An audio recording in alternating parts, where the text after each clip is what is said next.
Ooh, good morning, everybody. It's Sunday morning out here in Appalachia. It's early in the morning, very quiet, a lot of birds chirping. And just wanted to make a video about something that happened 5 years ago. It's been 5 years last week. So about 5 years ago, I was contracting to a bank in Michigan. I was let go. Things were not going well in my life at the time. A lot of alcohol, once again. But on a Friday afternoon, I was let go. And I don't know how the next couple days happened. All I know is by the end of Monday, I had made plans to go down to Costa Rica to a place called Rythmia Life Advancement Center to do the plant medicine ayahuasca. I have no idea how I made that decision. To this day, I still don't know exactly. I do know that someone that I used to communicate with on Facebook, a woman that I met, she's from Australia, and I met her on a trip in Cambodia, and we communicated through Facebook afterwards, and she had gone down to Rythmia in Costa Rica. Actually, from Australia, it'd be going up, right? She had gone to Rythmia, I think in March or May, and we had been talking about it, and that's the only time I'd ever heard of it or heard of ayahuasca. So in late June, I went down to Costa Rica, and it's a very beautiful place. I highly recommend it if you're called to go there, called to do the plant medicine. And a lot of things happened. They have a system. So you have 4 nights of ayahuasca: Monday, Tuesday, Wednesday, Thursday. And they have a system of intentions that they recommend you use, especially on your first time. The first night is show me what I've become. The second night is heal my heart. And the third night is merge me with my soul. Because they believe that we've kind of separated, and I do believe this is true, during childhood trauma, that we separate and we have to reconnect with ourselves, which is part of what this lifetime is all about. So went down there, got there I think on Saturday afternoon. Mornings were yoga, evenings were breath work. There's some meetings during the day. And then on Monday at 5 o'clock, we go to what's called the Maloka. And everybody lays down on their mattress, finds a mattress, and the shamans and all their assistants set the tone. They'll do a little talk, especially on the first night. It's very important. Set and setting. It's very comfortable. And then at that time, they would start off by doing what's called rape, which is a tobacco that they actually blow up the nostrils of the nose. And so they called us up for the rape. And I got hit pretty hard with it. It's some people have a hard time with it. I'm one of those people. It just knocked me on my ass. I went back to my mattress and laid down, and tears flowing because it's burning a little bit, and it's just very uncomfortable feeling. And I ended up being the last one. When they called, they then have a call for coming up and getting the first cup of ayahuasca. And I was the last one to go up because I was struggling with the rape. So I went up and got the first cup of ayahuasca, and went back and laid down, started to feel better, just relaxed. And then some things happened that just scared the shit out of me. And it wasn't so much what happened to me. It started off with the guy next to me. He had a very strong effect from the ayahuasca on the first cup, which is rather unusual from what I've seen. And he was rolling around, and I remember he sat up in the bed and his eyes just popping out of his head. And I think he even vomited on the floor. Usually you have a bucket. You're taught to vomit in the bucket, but I think he missed.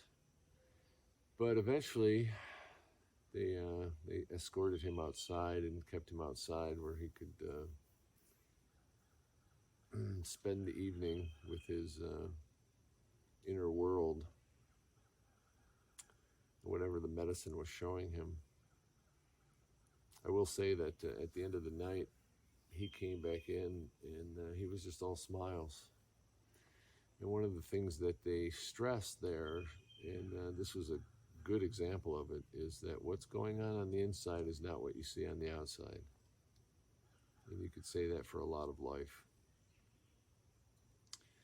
So after that, after they took him outside, I went for a little walk around. They have a fire pit outside and they have hammocks, and it's just a beautiful setting.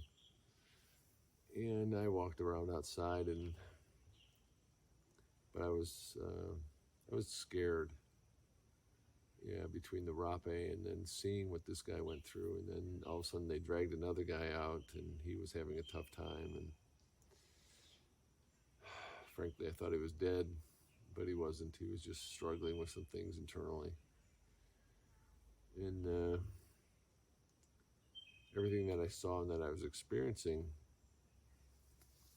answered the question, the intention, show me what I've become. I've become fear. So when they called us up for the second cup of ayahuasca, which is normal, they do 2 cups is normal. You can do more. Some people do more. But when they called us up for the second cup, I didn't go. And I was experiencing a lot of fear because it was a fear of not being in control. As I've come to understand myself through all this. So I only did the one. No hallucinations, no astral traveling, no ego deaths. No, it was just an experience of a very calm night. But the next morning, I was writing in my journal. So the next morning, I don't have the journal anymore, but I was writing down some things and what happened during the night. And I wrote down literally the words, show me what I've become. I've become fear. I also wrote something very interesting. I said I needed to go home and just get rid of all my stuff. And little did I know that 6 months later I would do that. But I didn't know that at that moment. But anyways, it was Tuesday. And I was so scared that I made the decision that I was going to go home. One night, I was going to go home. And changed all my flights. Earliest I could get out was Thursday. And then Tuesday night, then I did not go to the ceremony. And one of the helpers there came to my room and tried to convince me to come. And I said, no, I'm not going to come. And so I didn't go. And the next morning, they had the usual get-together at 9 a.m. after yoga and breakfast. And I went and sat in the conference center, and there's 44 people, I think, in that group. And I remember feeling very strange. I was no longer a part of the group because I had chickened out. Everybody was pushing themselves through their limits, and I was not. And it was a very strange feeling. And so this was on Wednesday. Wednesday at noon, one of the ladies that worked there hunted me down, basically. And her name was Stacy. She's no longer there, but she's beautiful, beautiful soul. She came up to me near the pool and started talking to me about what I was going through. And she just looked at me and she said the right thing. She just looked at me. She goes, "Do you always run away?" And I couldn't lie to her. She was just too wonderful. And I said, "Yes." I said, "I do." And I made the decision then not to run away. So I went back to my room, changed all my flights again, and went to ceremony Wednesday night, but I didn't push it. I only did a little bit of ayahuasca, nothing to really expand my consciousness, shall we say. It was kind of like going through the motions. Although I did get to spend some time outside, quite a bit of time outside, staring at the Milky Way. And then, so I still didn't feel good. Thursday, I didn't feel like it just felt odd. I was faking it.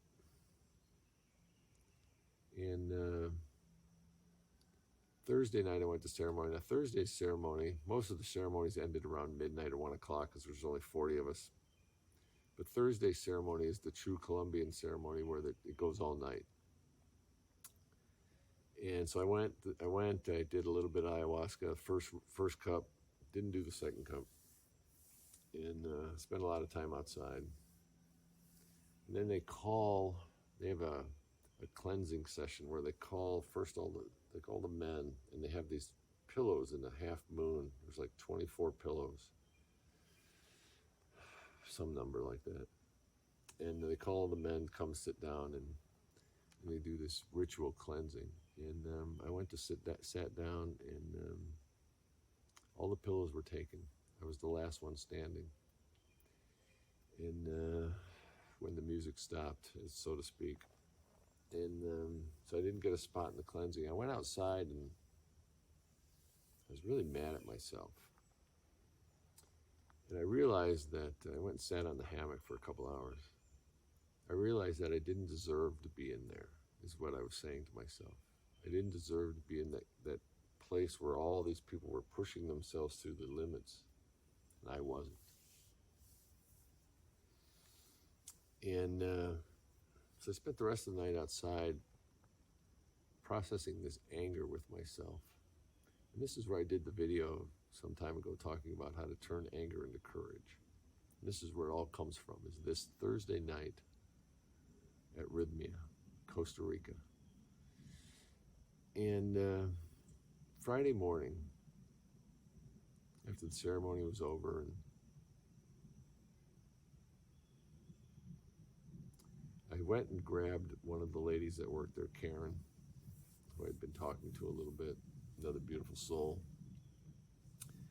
And I said, I want to buy another week. I got to come back.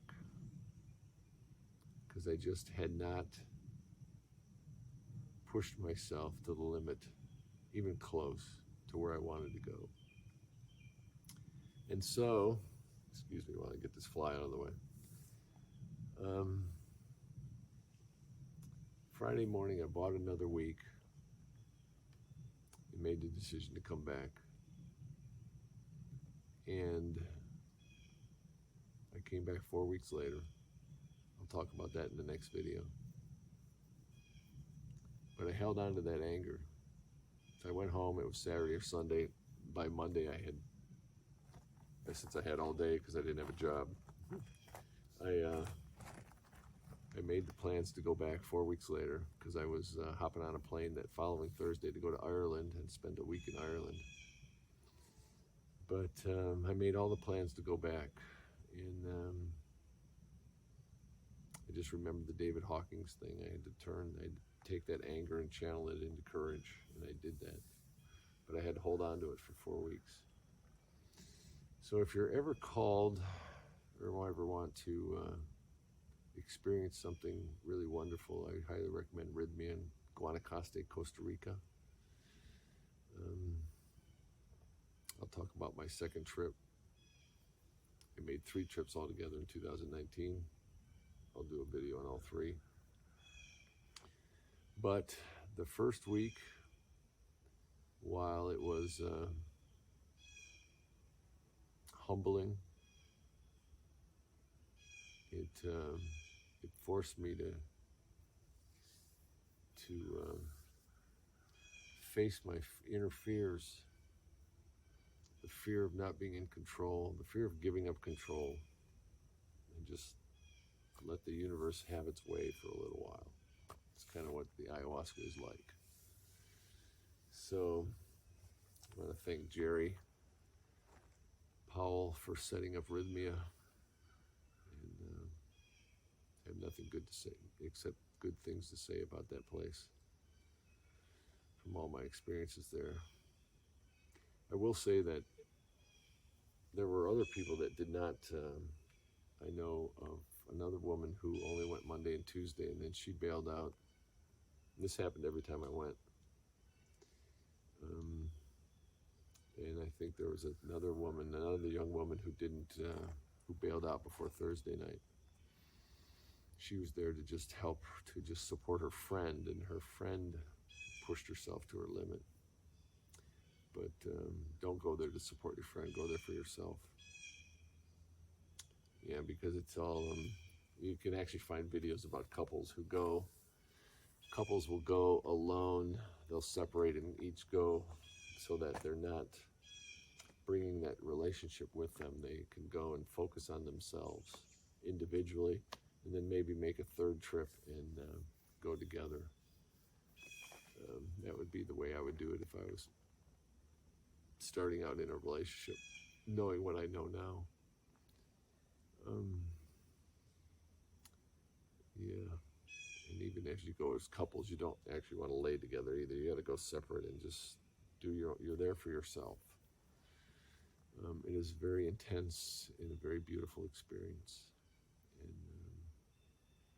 I was very glad that I did it. So that was 5 years ago. And it was near the end of about the third week of July when I returned. So I'll do another video on that. But